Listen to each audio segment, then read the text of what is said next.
امام بخاری نے ایک روایت نقل کی اپنی صحیح بخاری میں، وہ کہتے ہیں حضرت ابو ہریرہ رضی اللہ تعالیٰ عنہ بیان کرتے ہیں کہ رسول کریم صلی اللہ علیہ وسلم نے عشاء کی نماز پڑھائی، اور نماز میں رکوع کے بعد جب آپ نے پڑھا سمع اللہ لمن حمدہ، اس کے بعد آپ نے دعا کی اللہم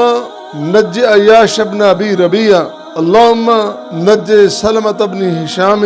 دو بندوں کا نام لے کے باقاعدہ اللہ ان کو نجات دے، ان کو مشکل سے نکال دے، اور پھر کمزوروں کے لیے اللہم نجِ المستضعفین من المؤمنین، اور مومنوں میں مسلمانوں میں وہ لوگ جو کمزور ہیں، جن کے پاس نکلنے کی طاقت اور قوت نہیں ہے، اللہ ان کی بھی مدد فرما، ان کو بھی کامیاب فرما، ان کو بھی نجات دے۔ اور ساتھ یہ فرمایا اللہم مسجد وطاعتک علی مضر، اور مضر قبیلہ جو مسلسل زیادتیاں کر رہا ہے، اللہ ان پر اپنی پکڑ کو ذرا سخت کر دے۔ اللہ مسجد وطاعتک علی مضر، مضر قبیلے پہ اس کی پکڑ ہونی چاہیے۔ اللہم اجعلھا سنین کسنی یوسف، جس طرح یوسف علیہ السلام کے دور میں 10 سالی تھی، ان پر بھی ایسا ہی ہو، کیونکہ انہوں نے میری قوم کا، میرے امتیوں کا، میرے ساتھیوں کا جینا دوبر کر رکھا ہے۔